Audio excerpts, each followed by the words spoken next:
Valentine's Day is just around the corner, and I coincidentally decided to do this video, totally forgetting that Valentine's Day is just around the corner. Valentine's Day has always been like, has just been in the back of my mind because I was literally just talking to my boyfriend about it. I was kind of like being cringy and I was like, would you be my Valentine's?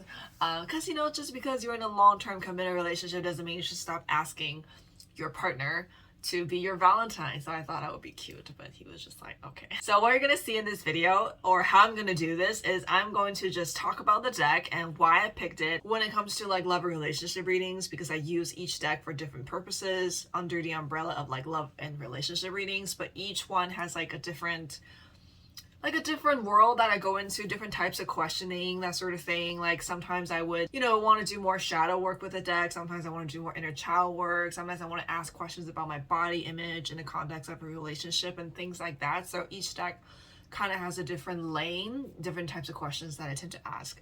And I'll share with you, you know, some of the reasons why, and then I will show you some of my favorite cards from the deck, and the cards that I show you will be the cards that I get really often from each deck. So just a little disclaimer and heads up, I am in a heteronormative relationship with a straight man. Not getting too personal, but I might touch on some like stereotypical gender roles that become really emphasized in a heteronormative relationship. So if you're not in one, I hope it doesn't come up as like, you know, like not inclusive, but that's just sort of my experience. Okay, so the first deck that I love to use for love and relationship readings is Dreaming Way Tarot. And if you've been following me since like the beginning, or just for a while, then you will know this is one of my absolute just favorite decks. This is one of the first decks that I've ever gotten. This is one of the first decks that I started using when I, you know, first embarked on my tarot journey. So it's kind of just like an all-purpose, my working deck, or just one of like my favorite decks in general. So I just like to use it anyway.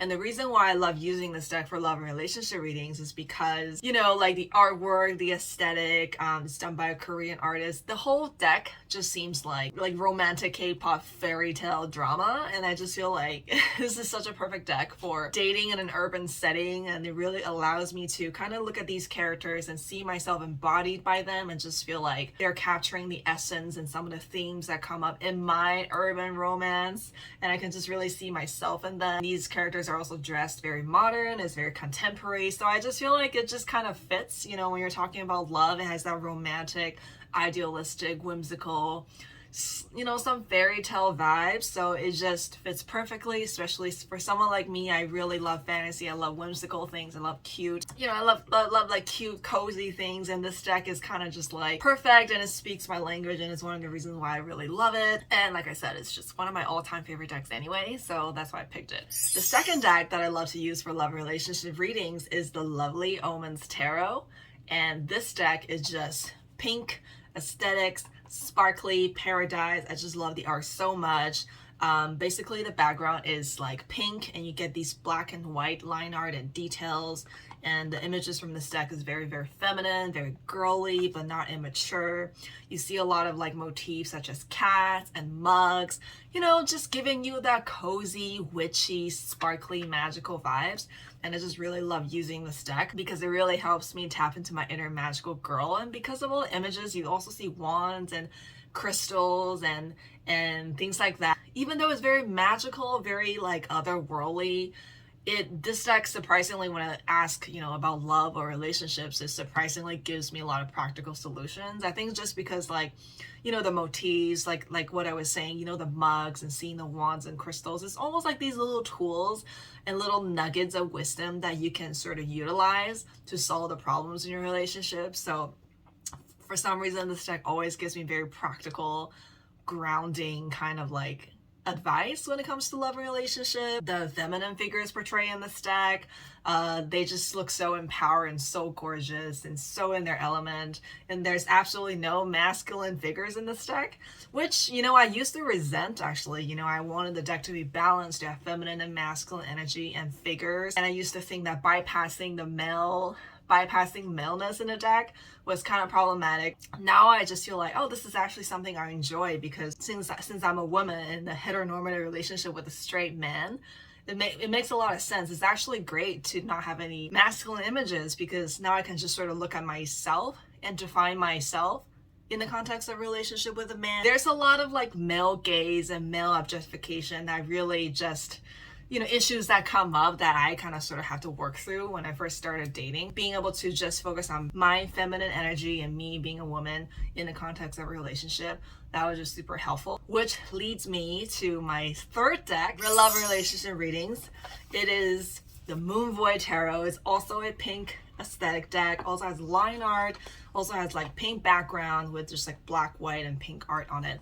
And this deck also kind of has similar vibes, you know, it's got that magical girl vibes, it's very sparkly and witchy and mystical. But I think this deck has a lot of raw emotions, and I think that's why I love using this deck to ask about relationships. The lovely Omens, it really allows me to focus on myself apart from the male gaze, and it's kind of like the stereotypical gender roles, how like a stereotypical woman is defined by how a man looks at you or how you're perceived and things like that. So it really allows me to unpack that. What I love about Moon Void Tarot in the context of relationship readings is really like, it's just so raw. It has a lot of raw energy in there. There's a lot of raw emotions that are being portrayed and illustrated in this deck. There's also a lot of nudity in this deck, so it's just this raw nakedness that allows me to do some raw shadow work sometimes, like some raw sadness and disappointment that, you know, that I needed to process from my failed relationship in the past and some of the trauma that I've had relationships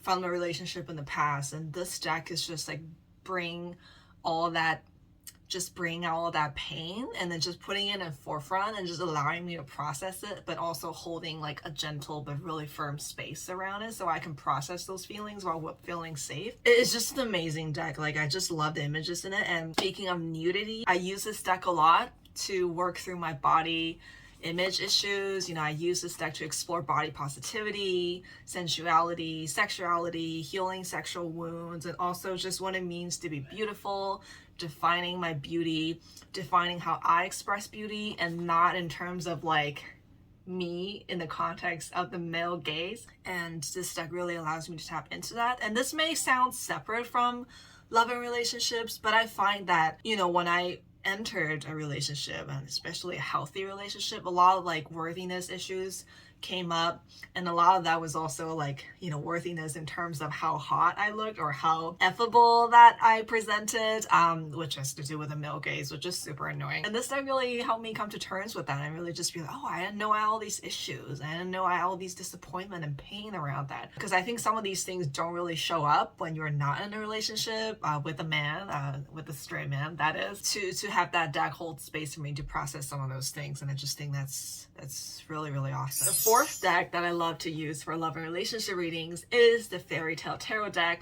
So taking like going into a different direction here, I use this deck specifically for inner child work and shadow work. Fairy tales in general, like the motifs and the themes and symbolism in a fairy tale, is just very, very suitable to do inner child work and shadow work, and being able to enter into a landscape that is sort of like dark, mystical, whimsical fairy tale. It's just so fitting to, you know, for a relationship. You know, it's just so beneficial to kind of use that as a springboard to look at some of the expectations and the ideas that you have inherited from your parents or from your upbringing or from your culture about relationships and love. You know, as we all know, like, real love is nothing like the fairy tales. There's a lot of false expectations and false ideas that we have sort of internalized from popular culture about love. And then, you know, like, fairy tales aren't real. It's like this idealistic needing the other person to complete you and needing to not like it's like the perfect love just exists, and then when you find that love, everything's gonna click into place and you don't have to work at it at all. It just feels right, feels good all the time, and you don't have to communicate and ask for what you need and la la la la. So with these images of fairy tales, it really just helps me unpack those things and be like, oh my god, yeah, like I had this unrealistic expectation and ideal around love because of like all these Disney movies that I grew up watching, or these Hollywood romance films or whatever. So this is a great deck to use to unpack some of the false expectations that you have about love. Also, on the flip side, on a positive side, I think fairy tales on an archetypal level, it's also great for healing work. You know, like unrealistic expectations aside, like if you use it just as a symbol, if you really tap into the characters, it's just a great way to talk to your inner child. I use this deck to talk to my inner damsel in distress and the helpless maiden a lot, because she does exist. You know, when I first enter into a relationship, a lot of times I just feel so triggered and so out of control. And I think it's because my inner maiden in distress, my inner sort of helpless maiden, the princess that was in need of rescuing, was hoping for that rescue. And then when we don't deal with this energy in a healthy way, we project that onto our partners, right? Like we want them to rescue us and we want them to meet our need without us ever communicating it. Talking to my inner, like this deck really allows me to talk to my, like, you know, my inner maiden in distress, and just really understand her and really hold space for her pain and not dismiss her, because one of her core wounds is definitely feeling very neglected and dismissed.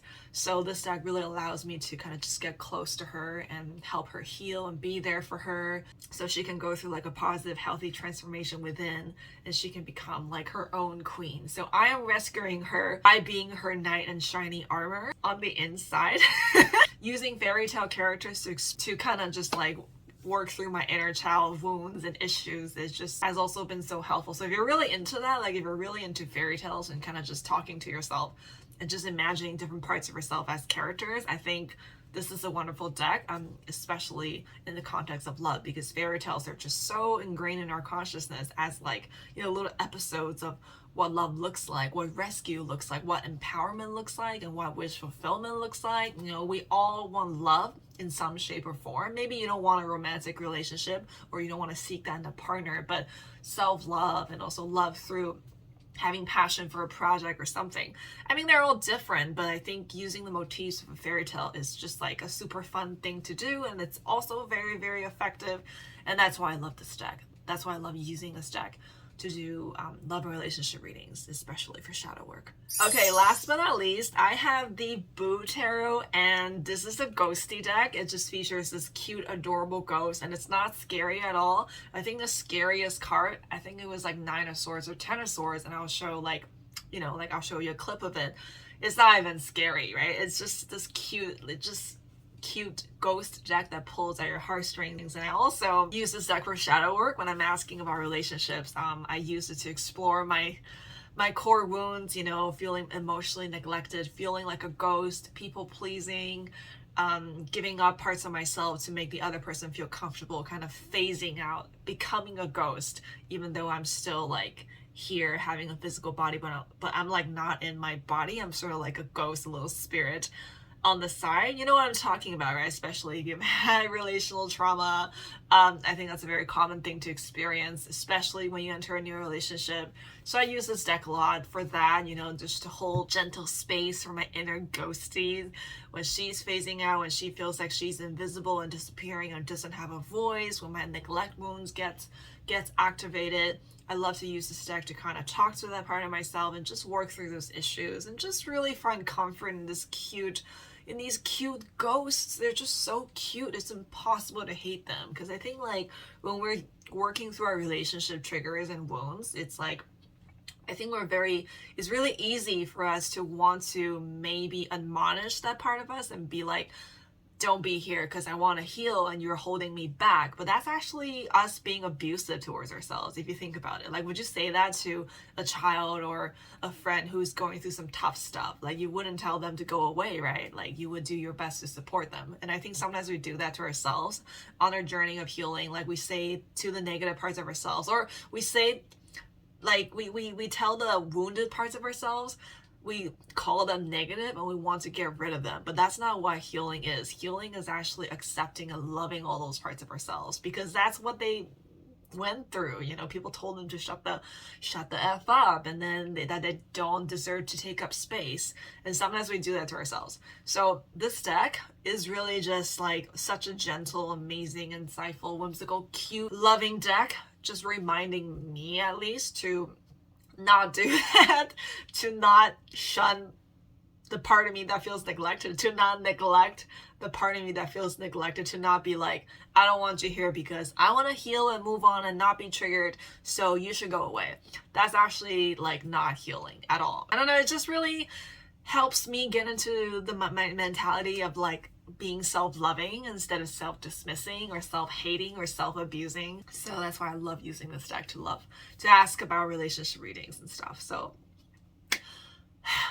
yeah, so those are my 5 favorite decks to use for love and relationship readings. Yeah, I hope that on your journey of love and pursuing love, you don't forget to pursue love with yourself, pursue a relationship with yourself. And it's not that you're not able to love another person unless you love yourself first, but it's just that the more you love yourself, the better love gets. Like, it's so magical when just like the more love you have for yourself, the more wonderful the world gets. It's just so amazing, and I'm just really glad to be on this self-love journey. I hope you're on this journey too, and I just wish you all the best, and I wish you all the love on this Valentine's Day, and yeah, until next time.